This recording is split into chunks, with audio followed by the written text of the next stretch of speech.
Hello, അസ്സലാമു അലൈക്കും. അസ കിച്ചണിലേക്ക് എല്ലാവർക്കും സ്വാഗതം. അപ്പോൾ ഇന്ന് വന്നിട്ടുള്ള നല്ല സ്പൈസി ആയിട്ടുള്ള ബിസ്ക്കറ്റ് എങ്ങനെയാണ് ഉണ്ടാക്കണേന്ന് നോക്കാൻ വേണ്ടിയിട്ടാട്ടോ. സിമ്പിളാണ് നമുക്ക് ഉണ്ടാക്കിയെടുക്കാനായിട്ട്. അടിപൊളി ക്രഞ്ചി ആയിട്ട് ബിസ്ക്കറ്റാണ് കേട്ടോ. അപ്പോൾ അത് എപ്പോഴും വീട്ടിലുണ്ടാക്കി വെച്ച് കഴിഞ്ഞാൽ കുട്ടികൾക്കൊക്കെ ഇഷ്ടമാവും. അപ്പോൾ അതെങ്ങനെ ഉണ്ടാക്കണേന്ന് നോക്കിയാലോ. ഒരു സ്പൂണ് വലിയ ജീരകം, പിന്നെ 2 വറ്റൽമുളക്, ഒരു നുള്ള് കറിവേപ്പിൻ്റെ ഇല, ഒരു നുള്ള് മല്ലിയില, പിന്നെ അതിലുള്ള തേങ്ങയാണ് കേട്ടോ, വറുത്ത തേങ്ങയാണ്, പിന്നെ സവാള, പച്ചമുളക്, ഇഞ്ചി, പിന്നെ അത് മറ്റേതിൽ ഏലക്കായും പട്ടയും. ഏലക്കായ ഒരു 3 ഏലക്കായ എടുത്തിട്ടുണ്ട്, പിന്നെ ഒരു ചെറിയൊരു പീസ് പട്ട, 6 കാഷ്നട്ടും, പിന്നെ ഉള്ളത് നമ്മുടെ ഗരം മസാലയാണ് കേട്ടോ എടുത്തിട്ടുള്ളത്. വെളുത്തുള്ളി വേണമെങ്കിൽ ചേർത്ത് കൊടുക്കട്ടോ. വെളുത്തുള്ളീൻ്റെ മണം എനിക്കിഷ്ടമില്ലാത്തതുകൊണ്ടാണ് ചേർത്ത് കൊടുക്കാത്തത്. അപ്പോൾ ഒരു മിക്സിൻ്റെ ജാറിലേക്ക് പിന്നെ കറുകപ്പട്ടയും ഏലക്കായ ഇട്ട് കൊടുക്കുക, പിന്നെ പച്ചമുളകും ഇഞ്ചിയും ഇട്ട് കൊടുക്കുക, പിന്നെ നമ്മൾ എടുത്ത് വെച്ച വറ്റൽമുളക്, വലിയ ജീരകം എടുത്ത് കൊടുക്കുക. വലിയ ജീരകം ചെറിയ സ്പൂണാട്ടോ, 1 സ്പൂൺ എന്ന് പറഞ്ഞത് കൂടി പോവരുത്, അപ്പോൾ ടേസ്റ്റ് ബാലൻസ് ആവില്ല കേട്ടോ. അപ്പോൾ കൂടിപ്പോയി കഴിഞ്ഞാൽ പിന്നെ ഒരു കാഷ്നട്ടും, പിന്നെ നമ്മൾ എടുത്ത് വെച്ച ഗരം മസാലയും അതും കൂടെ ചേർത്ത് കൊടുക്കുക.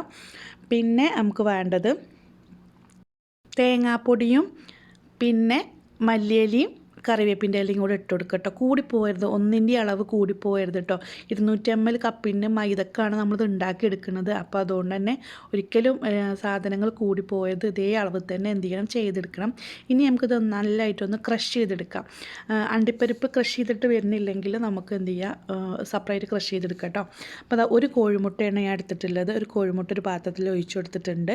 നന്നായിട്ട് നല്ലോണം ഒന്ന് ബീറ്റ് ചെയ്തെടുക്കാം. വിസ്ക് വെച്ചിട്ട് തന്നെ ബീറ്റ് ചെയ്തെടുത്താൽ മതി കേട്ടോ. ഇനി അതിന് ശേഷം റൂം ടെമ്പറേച്ചർ ആയിട്ടുള്ള ബട്ടറാണ് ചേർത്ത് കൊടുക്കേണ്ടത്. ഇപ്പോൾ അറിയാമല്ലോ ഇവിടെ തണുപ്പായതുകൊണ്ട് ഇങ്ങനെ തന്നെ കാര്യം ഇരിക്കുക. അപ്പോൾ അതും കൂടെ ചേർത്തുകൊണ്ട് നന്നായിട്ട് നല്ലോണം ഒന്ന് മിക്സാക്കി കൊടുക്കുക. അതിൽ കടന്ന് മിക്സ് ആയിക്കോളൂ കേട്ടോ. ഒന്ന് നല്ലോണം ഒന്ന് കുത്തി യോജിപ്പിച്ച് കഴിഞ്ഞാൽ അതിൽ കടന്ന് മിക്സ് ആവും. പിന്നെ വേണ്ടത് നമുക്ക് പഞ്ചസാര ചേർത്ത് കൊടുക്കുക. ഞാൻ ഇവിടെ 1 സ്പൂണ് പഞ്ചസാര ചേർത്ത് കൊടുക്കുന്നുള്ളൂ കേട്ടോ.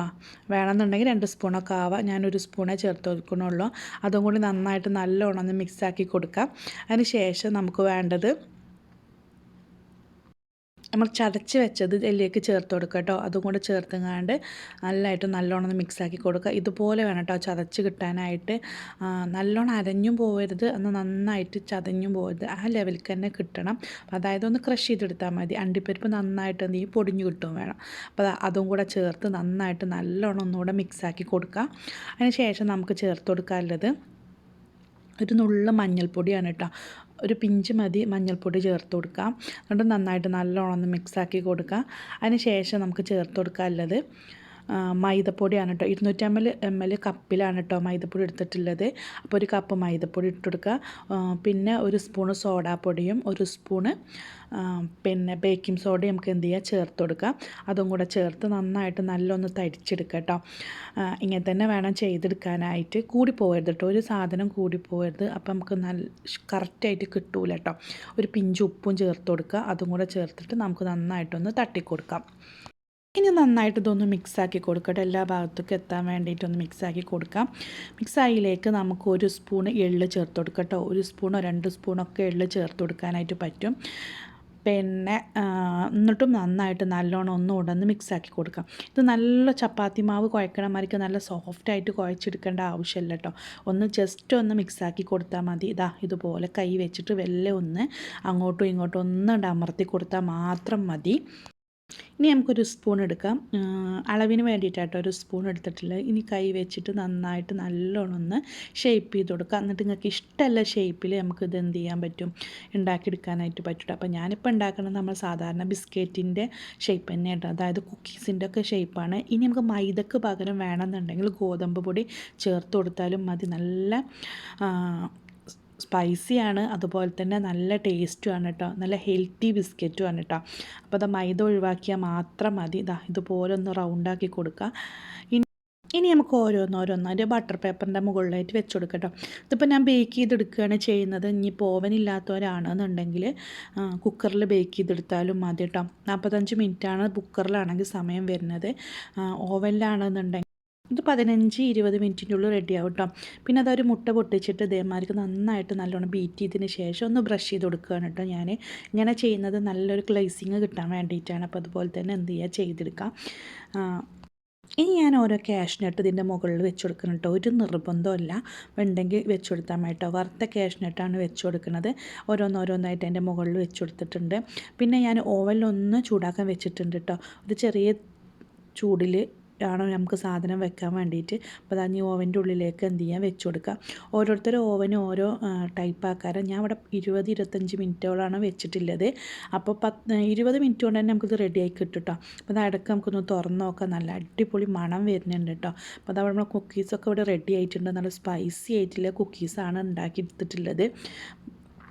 ഷുഗറുള്ളവർക്കൊക്കെ നന്നായിട്ട് പറ്റും കേട്ടോ. എന്നെപ്പോലുള്ളവർക്കൊക്കെ അത് അടിപൊളി ബിസ്ക്കറ്റാണ്. അപ്പം ഈ മൈദ ഒഴിവാക്കിയിട്ട് ഗോതമ്പ് പൊടി ഉപയോഗിച്ചാലും മതി. ഒന്ന് ചൂടാറാനായിട്ട് മാറ്റി വെച്ചിട്ടുണ്ട് കേട്ടോ. അതിന് ശേഷം നമുക്കൊന്ന് ഇളക്കി നോക്കാം. ഒട്ടും അടിക്ക് പിടിക്കുക കാര്യങ്ങളോ ഒന്നും ചെയ്തിട്ടില്ല. ഒരു നേരി ചൂടിപ്പോഴുണ്ട് കേട്ടോ. അപ്പോൾ അതിന് നന്നായിട്ട് ചൂട് പോകാൻ വേണ്ടി ഞാനിതാ ഇങ്ങനെ വെക്കുന്നുണ്ട്. ഒരു അരമണിക്കൂർ കൊണ്ട് തന്നെ ഇതിൻ്റെ ചൂടൊക്കെ പോയിട്ട് നല്ല ക്രഞ്ചി ആയിട്ട് കിട്ടും കേട്ടോ. അപ്പോൾ അതാ നല്ല അടിപൊളി കുക്കീസ് ഇവിടെ എന്ത് ചെയ്തിട്ടുണ്ട്, റെഡി ആയിട്ടുണ്ട്. ഒരു ദിവസം നമുക്ക് ഇങ്ങനെയൊക്കെ ഉണ്ടാക്കി വെച്ച് കഴിഞ്ഞാൽ ആരെങ്കിലും ഗസ്റ്റ് വരുമ്പോഴോ അല്ലെങ്കിൽ നമുക്ക് എപ്പോഴും കഴിക്കാനായിട്ടോ നമ്മളെ വീട്ടിൽ വല്ല ഷുഗർ പേഷ്യൻ്റ് ഉള്ളവർക്കൊക്കെ ആയിട്ട് നമുക്കിങ്ങനെ ഉണ്ടാക്കി കൊടുക്കാം കേട്ടോ. അപ്പോൾ അടിപൊളിയാണ്. ഈ പാത്രം നമ്മൾ ടീപ്പോയിമ വെക്കുന്ന പാത്രമാണ് കേട്ടോ. അപ്പോൾ അതിൽ എപ്പോഴും എന്തെങ്കിലുമൊക്കെ കാണണം. അപ്പോൾ അതൊന്നും ഉണ്ടാക്കി വെക്കണം. നല്ല അടിപൊളി കുക്കീസാണ്, അതും സ്പൈസി കുക്കീസാണ്. എല്ലാവർക്കും ഇഷ്ടപ്പെടും. എല്ലാവരും ഒന്ന് പരീക്ഷിച്ച് നോക്കണം. എന്താണെങ്കിലും നിങ്ങൾക്ക് ഇഷ്ടപ്പെടും. അപ്പോൾ അതാ ഞാനിതുവരെ ടേബിൾമ അതാ കൊണ്ടുപോയി വെച്ചിട്ടുണ്ട്.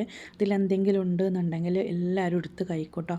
നമ്മൾ ഉള്ളിൽ പാത്ത് വെച്ച് കഴിഞ്ഞാൽ ആരും കഴിക്കില്ല. ഇതുപോലെ ടേബിൾമ കൊടുത്ത് വെച്ച് കഴിഞ്ഞാൽ എല്ലാവരും എടുത്ത് കഴിക്കും. അപ്പോൾ നമ്മുടെ ബിസ്ക്കറ്റ് ഇതാ നല്ല ക്രഞ്ചി ആയിട്ടുള്ള ബിസ്ക്കറ്റാണ്. അപ്പോൾ ഇഷ്ടപ്പെട്ട് കഴിഞ്ഞാൽ ലൈക്ക് ചെയ്യാനും ഷെയർ ചെയ്യാനും സബ്സ്ക്രൈബ് ചെയ്യാനും മറക്കരുത്. മറ്റുള്ളവർക്ക് ഷെയർ ചെയ്ത് കൊടുക്കാനും മറക്കരുത് കേട്ടോ.